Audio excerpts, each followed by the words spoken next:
Bien, sean una vez más bienvenidos a este su espacio expositivo con Tulio Reyes Miranda, donde vamos a avanzar con la lección número 6 de nuestro trimestre de escuela sabática sobre la epístola denominada a los Efesios. Y en esta oportunidad el título de esta lección se llama El misterio del Evangelio. Así que vamos a tratar el tema del sod, del secreto que Pablo revela para nosotros, los creyentes que somos de origen gentil, ¿ok? Los de origen gentil. Bueno, antes de iniciar, quiero recordarles que este servidor, aunque en este material que va a presentar, si ustedes notan ciertas terminologías judías o hebreas, es porque este servidor eh, tiene en mente este material para personas que pertenecen a la comunidad Bet Bnei Sion, que es una comunidad judía adventista. Y, por supuesto, el material, el contenido puede ser útil tanto para comunidades judías creyentes en Jesús que no pertenezcan quizás a Bet Bnei Sion, pero que también es útil para todo adventista o para todo cristiano también, ¿ok? Cualquier otra persona creyente que quizás no esté, digamos, dentro de una determinada denominación. En realidad, yo me considero un servidor del Señor para para todo creyente, es decir, para toda la comunidad de fe, ¿ok? Sea en este caso judía o sea en este caso cristiana, o para todo el mundo, ¿ok? Que este material pues pueda contribuir para su edificación. Así que vamos entonces a iniciar con este material, con esta lección, el misterio del Evangelio. Bueno, aquí entonces nos encontramos con otra porción, con otra sección de, del apóstol Pablo, que ya iniciamos el capítulo 3 de la epístola. Ya vamos prácticamente ya iniciando la mitad de la epístola, donde todavía el apóstol Pablo está desarrollando su discurso sobre el misterio del Evangelio. Noten ahora cómo Pablo introduce esta sección cuando dice, por causa de esto, por causa de esto, bueno, este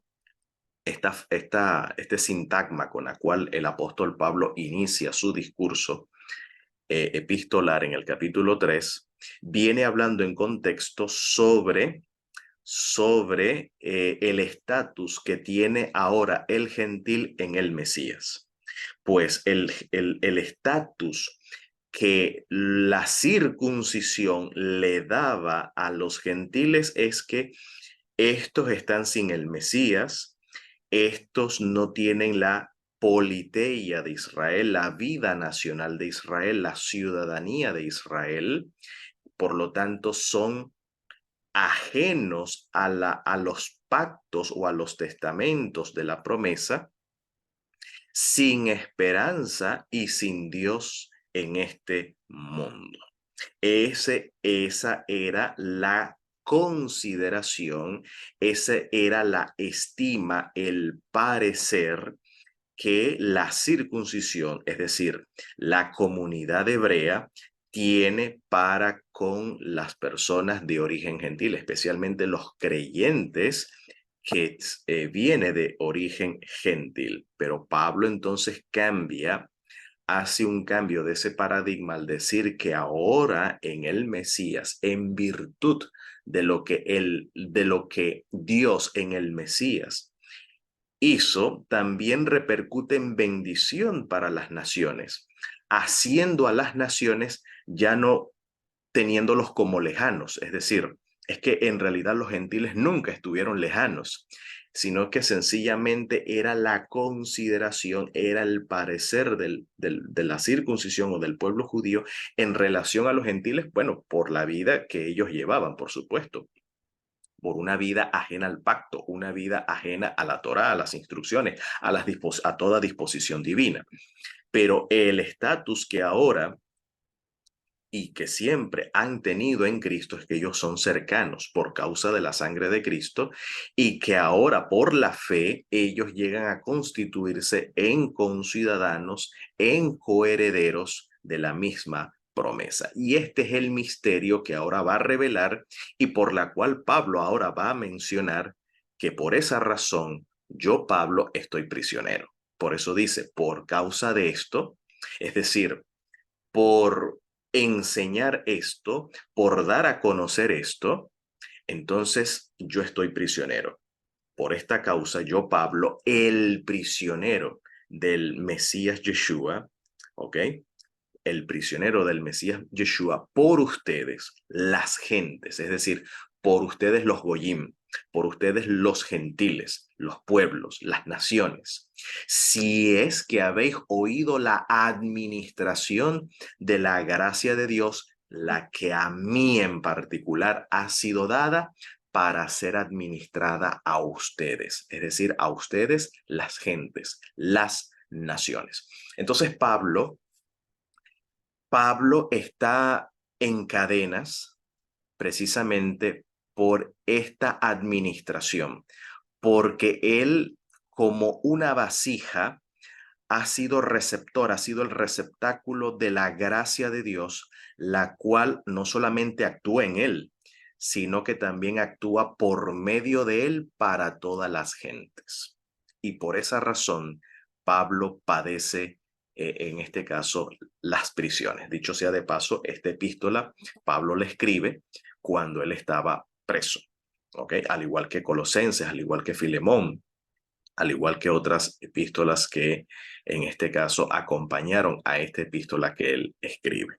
Así que por esta razón el apóstol Pablo está preso por la administración de esta gracia a las naciones. Recuerden que Pablo es capturado en el momento cuando él cumple o está finalizando el voto que hizo, que le solicita a Jacob, ¿no? El que preside la comunidad en Jerusalén.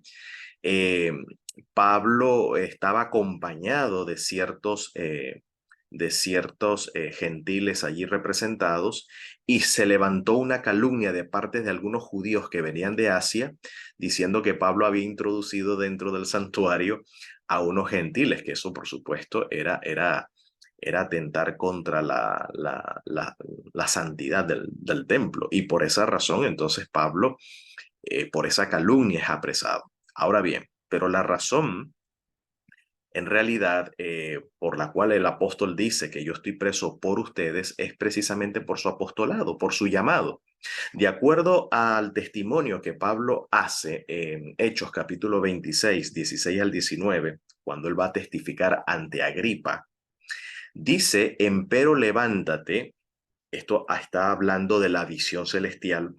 Pablo testifica sobre la revelación que tuvo de parte del Señor Jesús, de parte de Yeshua, donde dice, empero levántate y álzate sobre tus pies. Porque él pregunta, ¿quién eres, Señor? Y dice, yo soy Yeshua, a quien tú persigues. Empero levántate, le dice el maestro, y álzate sobre tus pies, porque para esto me ha parecido a ti. Yo personalmente, a través de una visión celestial, me he manifestado a ti. Dice, para constituirte como diácono. ¿Ok? Aquí lo he traducido como servidor. La palabra diácono se traduce como ministro, pero en realidad la palabra diácono significa un servidor.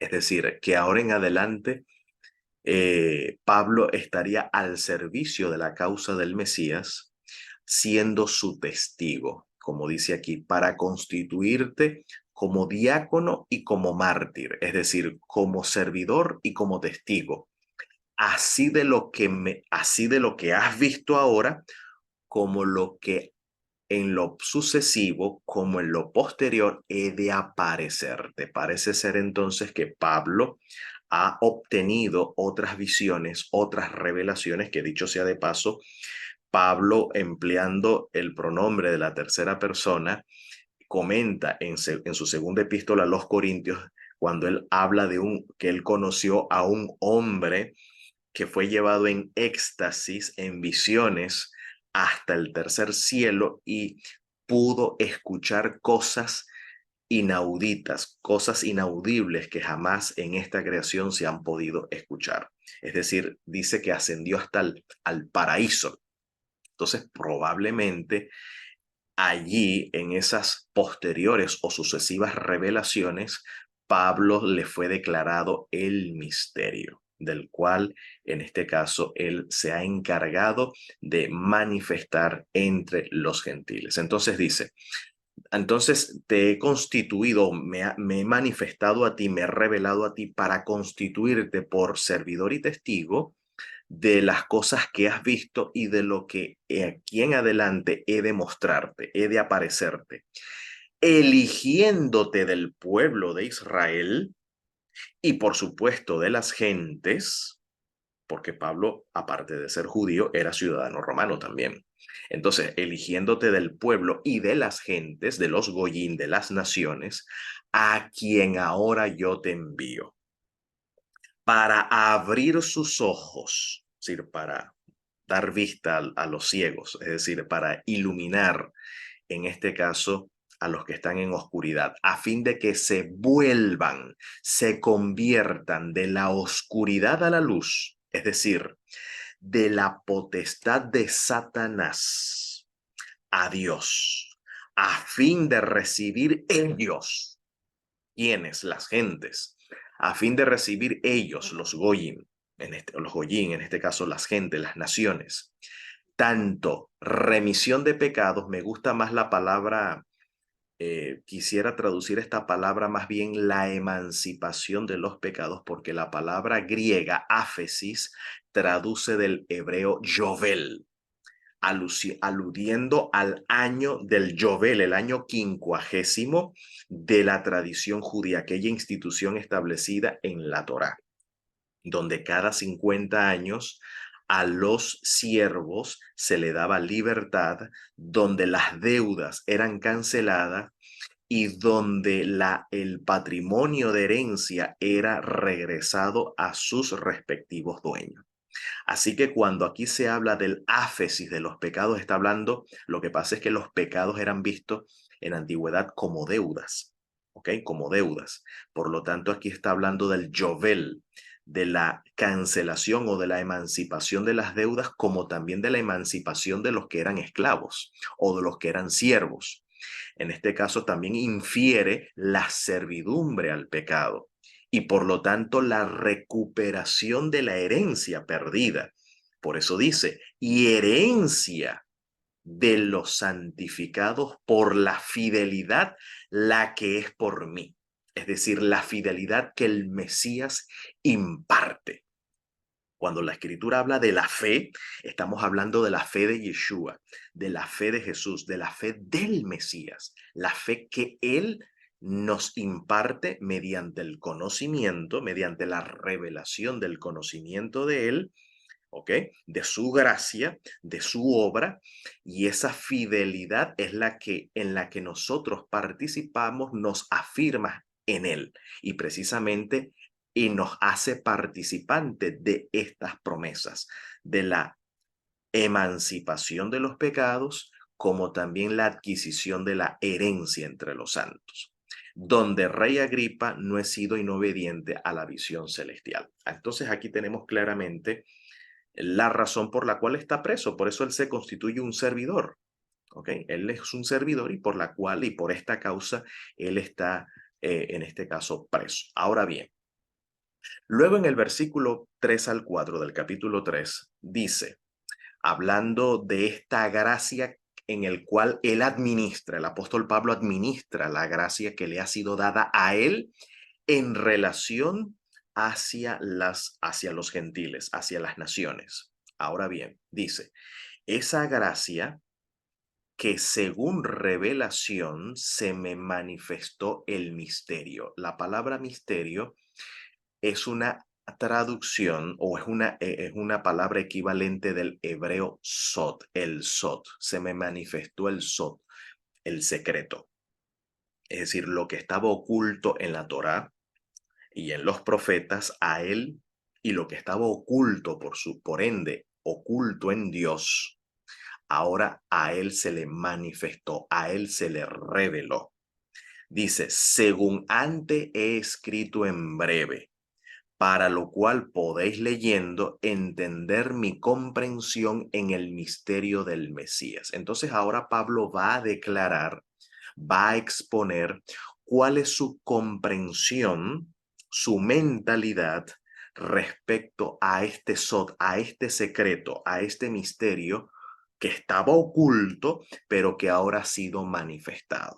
Dice, según la epístola a los Colosenses, que yo considero como la epístola hermana de Efesios, porque hay una similitud de temas, ¿ok? Y aquí en Colosenses, empleando un método intratextual, un método de lectura intratextual, es decir, leemos el tema paulino en sus diversos documentos que él escribió, pero hay un tema eh, eh, digamos, una concatenación de temas o una unidad temática en sus variadas epístolas. Por ejemplo, Colosenses se nos menciona cuál es ese misterio que él ha escrito en breve.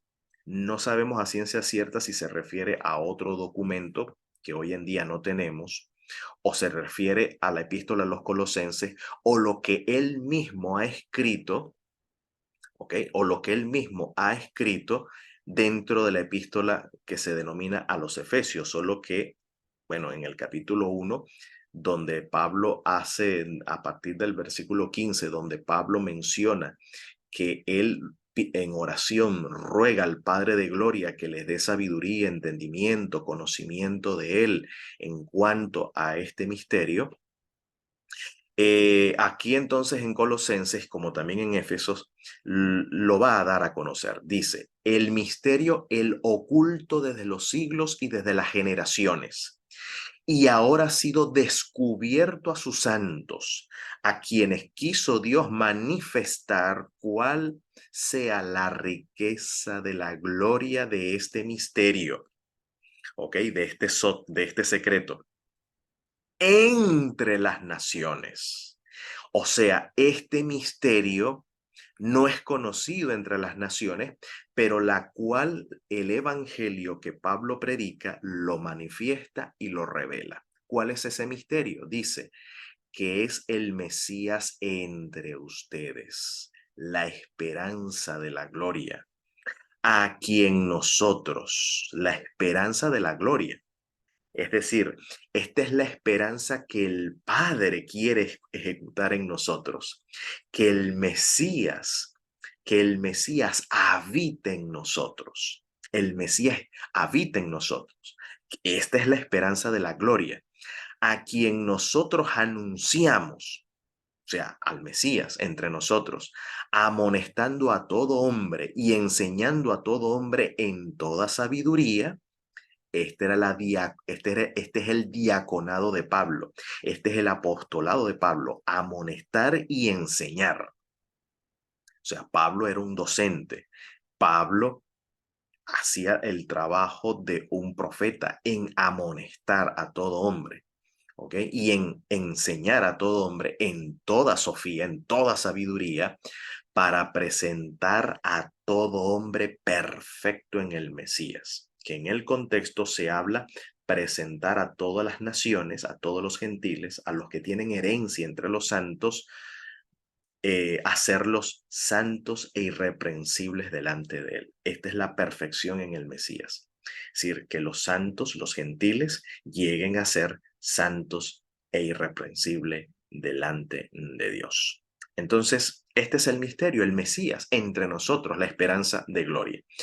Pero no solamente eso, no solamente eso, no solamente el misterio contempla de que los gentiles sean participantes del Mesías, en el hecho de que los gentiles sean perfeccionados en el Mesías, en llegar a ser santos y sin mancha, sino también en este aspecto. Dice que a las otras generaciones, dice el versículo 5 al 7 de Efesios, que a las otras generaciones no fue manifestado a los hijos de los hombres, como ahora ha sido revelado a los santos de él y profetas en espíritu. Aquí profetas está hablando de los mismos apóstoles, ¿ok? Como ahora ha sido a los santos y a los profetas en espíritu, es decir, a los que han tenido revelación del espíritu. El ser las gentes, es decir, el ser los gentiles o el ser las naciones coherederas, concorpóreas, es decir, participantes del mismo cuerpo, y copartícipes de la promesa en el Mesías Yeshua, es decir, en el Mesías Jesús o en Jesús Mesías por el Evangelio, de que he sido hecho servidor según el don de la gracia de Dios, la que a mí me ha sido dada según la operación de su virtud. Entonces, ¿en qué consiste este misterio? Para sintetizar, este misterio respecto a los gentiles estaba oculto porque en realidad cuando un judío leía la Torá, ¿ok? Leía la Torá especialmente cuando se leía el pacto abrahámico en Génesis capítulo 15, versículo 18, cuando se dice que en aquel día el Eterno cortó un pacto con Abraham diciendo, a tu semilla he dado esta tierra, esa expresión semilla que está tanto en el idioma hebreo como en la Biblia griega o la versión Septuaginta, está como un sustantivo singular de uno. La tradición judía ha entendido siempre que esa expresión semilla se refiere a la descendencia de Abraham. Por lo tanto, los únicos, según el entendimiento judío, hasta el día de hoy incluso, muchos judíos cuando leen ese texto en la Torá, sea en el texto masorético o sea en la versión griega, en la Septuaginta, cuando leen a tu simiente, a tu semilla, he dado la tierra, se refiere a la descendencia, al linaje de Abraham. Es decir, los únicos que participan de la promesa y los únicos que participan de la herencia es la descendencia de Abraham. Y más nadie, y más nadie. Pero ahora el apóstol Pablo se le ha revelado el sod, el secreto que, que la Torá y los profetas ocultan, específicamente porque estoy hablando de este texto porque Pablo es el texto que Pablo cita. Cuando dice en Gálatas capítulo 3 versículos 16 lo siguiente, a Abraham le fueron hechas las promesas y a su simiente. Y dice Pablo, no dice a sus simientes como refiriéndose a muchos, sino a su simiente, la cual habla de uno, el cual es el Mesías, el cual es el ungido. ¿Ok? Esa es la interpretación y en realidad uno va al texto, tanto en el texto hebreo como el texto griego, la palabra está en singular, pero a Pablo se le revela el misterio, el secreto allí escondido, que esa simiente está hablando es de uno. Y dice Pablo, esa simiente es el Mesías. Por lo tanto, la promesa en cuanto a la herencia era para el Mesías. Sí, el Mesías sería constituido el heredero del mundo venidero, el heredero del mundo sería el Mesías. A eso es lo que se refiere el texto. Y ese es el misterio, por eso. El Mesías es el misterio de la Torá. ¿Okay? Y también en el capítulo 22, versículo 18, capítulo 22, versículo 18 de Génesis, dice, y en tu simiente serán benditas o se bendecirán todas todos los pueblos, todas las naciones de la tierra, todos los goyim de la tierra. Ahí la palabra es goyim, naciones. Todas las naciones se bendecirán en tu simiente. La tradición judía ha entendido que allí simiente se refiere a la descendencia de Abraham. Pero el apóstol Pedro en el capítulo 3 del libro de los Hechos, en su discurso a la comunidad hebrea, dice que eso se refiere al Mesías. Cuando cita ese pasaje dice que el Señor ha enviado a su Hijo, a su siervo, para que nos bendijera. ¿Ok? Para que nos bendijera. Entonces, ese es el sod, ese es el secreto que Pablo está, en este caso, dando a conocer o está revelando de entre los gentiles, que esa simiente no es la descendencia de Abraham, literal, sino que allí la simiente está hablando es del Mesías, el cual llegaría a ser el heredero del pacto, el garante del pacto. Por lo tanto, gracias a la herencia que Él la adquiere para nosotros, para bendecirnos a nosotros, para bendecir a todas las naciones, al hacer a las naciones, a los gentiles, coherederos juntamente con Él, participantes de su cuerpo y copartícipes de la promesa. ¿Cuál promesa? La que está en Génesis 18, Génesis 15:18, a tu semilla he dado esta tierra, y la que aparece en Génesis 22:18 cuando dice, en tu simiente se bendecirán todos los pueblos, todas las naciones de la tierra. Ese es el misterio que en este caso el apóstol Pablo está revelando y está comunicando de entre los gentiles, para lo cual dice, he sido hecho servidor según el don de la gracia de Dios, la dada a mí según la operación de su virtud. Pero es importante preguntarnos de qué manera nosotros los gentiles, los que hemos creído en esta esperanza, en esta promesa, en este pacto eterno, ¿de qué manera llegamos a ser coherederos? Bueno, de la manera como tan pronto el Mesías él hereda esto por medio de la resurrección.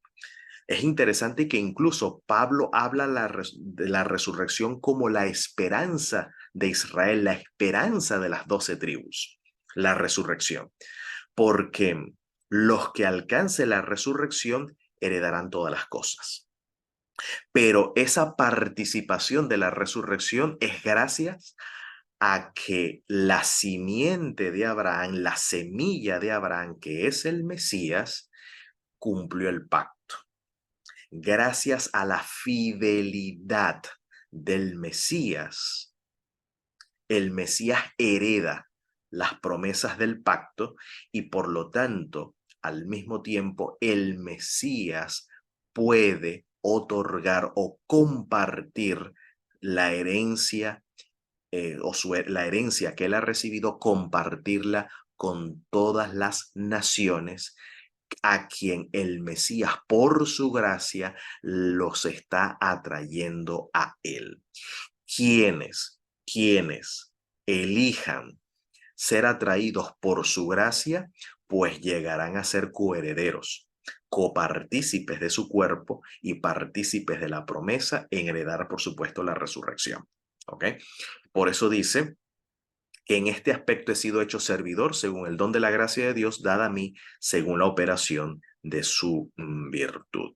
Finalmente dice, eh, por esto se le ha sido encomendada esta gracia a él para evangelizar a las gentes. O sea, anunciar el evangelio a la gente. Anunciar el evangelio es anunciar esta promesa a las gentes sobre las inescrutables riquezas del Mesías. Así se le llama la gracia de Dios. Las inescrutables riquezas. Es decir, lo que Cristo ha heredado, lo que el Mesías ha heredado, se le llama las inescrutables. Son insondables, son inescrutables. Nosotros no somos capaces todavía de poder dilucidar, de poder imaginar la riqueza de su herencia que a nosotros se nos ha compartido en el Mesías. Así que Pablo se encarga entonces, se le ha dado a él el apostolado de evangelizar a todas las naciones sobre las inescrutables riquezas del Mesías e iluminar a todos. Es decir, que todos alcancen este conocimiento que Dios nos ha dado en el Mesías sobre estas inescrutables riquezas de su gracia. Dice, cuál sea la administración de este secreto, de este misterio, el oculto desde los siglos en Dios, el que todo lo ha creado, para que sea manifestado ahora incluso a principados y potestades en los celestes. Es decir, los seres celestiales incluso tienen que ser iluminados. O sea, este evangelio, el cual Pablo se le ha entregado como administrador entre los gentiles, el cual Pablo se le ha confiado para administrar entre los gentiles, de este evangelio y el efecto que ejerce el evangelio entre los gentiles es una manifestación y es una revelación incluso no solo para nosotros los gentiles, sino que también es una revelación de la gracia y del carácter de Dios entre los seres celestiales, entre las huestes celestes, que aquí Pablo ya denomina los gobernantes y los poderes o las autoridades celestiales o en los lugares celestiales.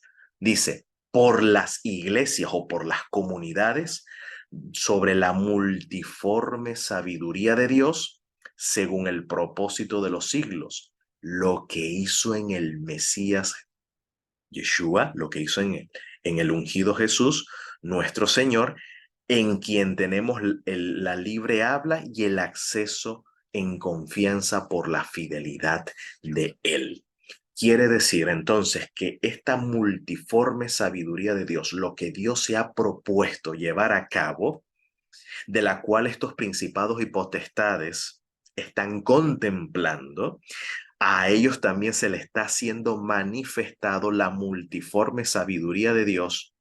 Esta multiforme sabiduría de Dios se ha manifestado en el Mesías, de lo que Dios está haciendo en el Mesías y del Mesías cómo ha estado influyendo debido a la evangelización entre los gentiles, se está desplegando, se está descubriendo, se está dando a conocer el misterio que estaba oculto en Dios, de los cuales los ángeles también, en este caso, los seres celestiales, las inteligencias celestiales, están también contemplando, están comprendiendo, están conociendo y al mismo tiempo los ángeles también están siendo fidelizados, participando de la fidelidad del Mesías, de la fidelidad de qué. Noten, noten, es decir, que tanto la familia, la patria que está en los cielos, como la patria que está en la tierra, todos están, gracias a la obra del Mesías, están siendo fidelizados en el amor de Dios. Por eso dice luego el apóstol en el versículo 13 al 19, por lo que pido que no desmayen en las tribulaciones mías por ustedes, lo cual es vuestra gloria. Es decir, la comunidad de Éfeso al parecer estaba sufriendo. Bueno, recuerden que Pablo estaba prisionero cuando escribe estas epístolas. Parece ser que algunos hermanos estaban desanimados por las aflicciones, por las persecuciones de parte de los judíos, de parte de los romanos, debido a la fe que ellos proclamaban. Entonces algunos estaban desmayándose, temerosos de también ser atribulados a través de las prisiones, a través de las persecuciones de parte de los gentiles, del resto de los gentiles. Y dice Pablo, no, esto no es motivo para que ustedes se desmayen por mis tribulaciones, por mis prisiones.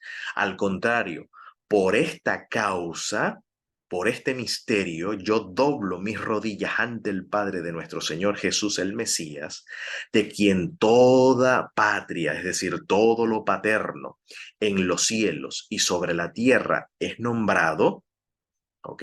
Es decir, que toda familia, toda patria, toda casa paterna es nombrada en los cielos, ¿ok? O sea, toda patria que hay en los cielos y que hay en la tierra es nombrado, es nombrado. Dice, para que dé a ustedes, según las riquezas de su gloria, que con potencia sean corroborados por su espíritu en el interior del hombre. Ahora, ¿de qué manera el espíritu nos afirma, nos corrobora, nos confirma en nuestro hombre interior? ¿De qué manera? Bueno, en el capítulo 1, versículo 15, Pablo pide, aquí lo está pidiendo en otras palabras, aquí Pablo está pidiendo que seamos confirmados con potencia por su espíritu en el hombre interior. Pero Pablo en el capítulo 1, versículo 15, Pablo ruega que el Padre de Gloria nos otorgue espíritu de sabiduría, de conocimiento de Él en el entendimiento, ¿ok? Que alumbre nuestro entendimiento de lo que Él ha hecho por nosotros en el Mesías. Así que somos fortalecidos en el hombre interior por el conocimiento de Él. Eso es lo que Él solicita. Entonces, para que habite el Mesías por la fidelidad, dice en sus corazones. Por la fe quiere decir por la fidelidad. ¿Qué quiere decir esto? Que habite el Mesías por la fidelidad en vuestros corazones. Bueno, lo que dice Pablo.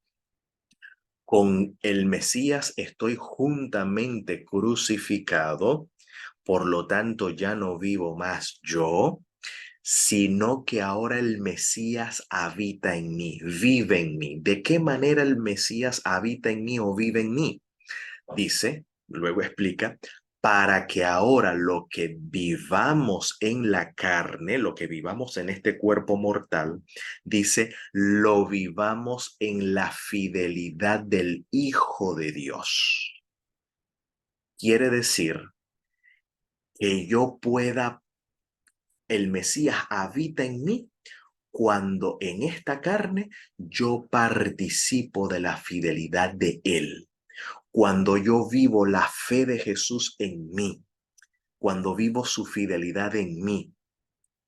De esa manera el Mesías habita en mí, en nuestros corazones, de modo que en amor, arraigados y fundamentados, a fin de que os fortifiquéis, note, es decir, en la medida que somos, o mejor dicho, en la medida que crecemos en el conocimiento del amor del Mesías, en el amor de Dios en el Mesías, nosotros somos arraigados, somos fundamentados, somos corroborados, somos cimentados y al mismo tiempo nos fortalecemos para comprender con todos los santos, dice, cuál sea la latitud, la longitud, la altura y la hondura, y conocer el todo superabundante amor del Mesías,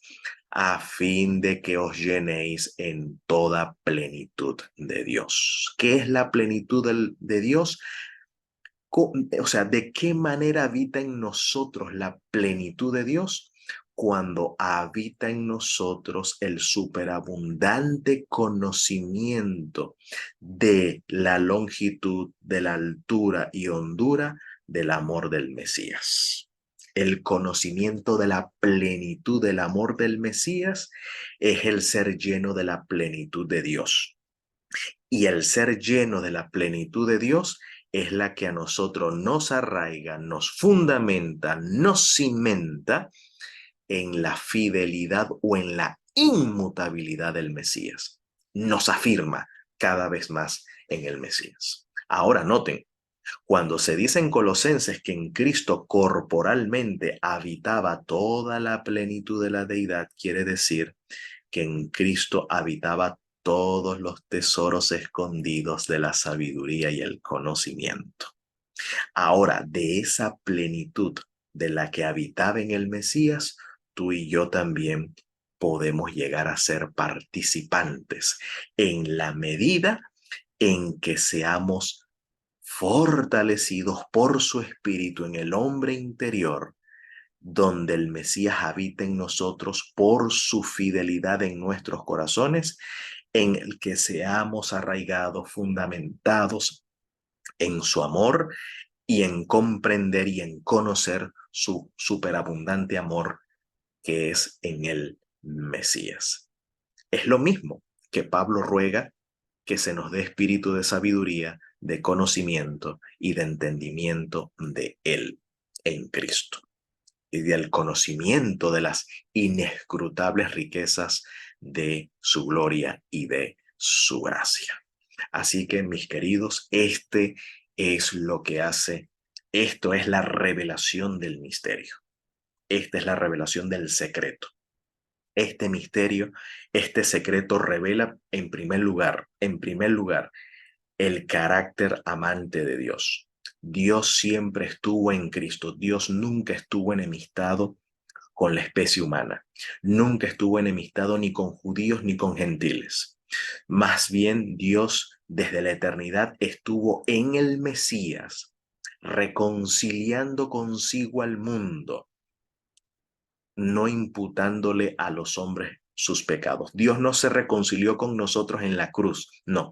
Dios siempre ha estado, siempre en el Mesías, desde las edades eternas, reconciliando consigo al mundo, atrayendo al mundo así, no imputando a los hombres sus pecados. Solo que la cruz fue el mayor despliegue de su amor. El amor del Mesías, es decir, su entrega por nosotros, manifestó al universo, a judíos y a gentiles y a las potestades celestes, el superabundante amor de Dios. Al Él entregarse, al Él darse, en este caso, por nosotros. Y ese amor y el conocimiento de ese amor es al que a nosotros nos cimenta, nos afirma, nos fideliza, ya que su espíritu que habita en nuestro interior nos revela esta sabiduría, este entendimiento, este conocimiento, y de esa manera somos llenados de toda plenitud de Dios. Sin más que decir, me despido con esta doxología final del apóstol Pablo. Y al que puede a todo exceder en abundancia, sobre todo lo que pedimos o entendemos, según el poder que opera en nosotros, a Él sea la gloria en la comunidad, en la congregación y en el ungido Yeshua, en el ungido Jesús, por todas las generaciones del siglo de los siglos, y podamos decir amén. Bendiciones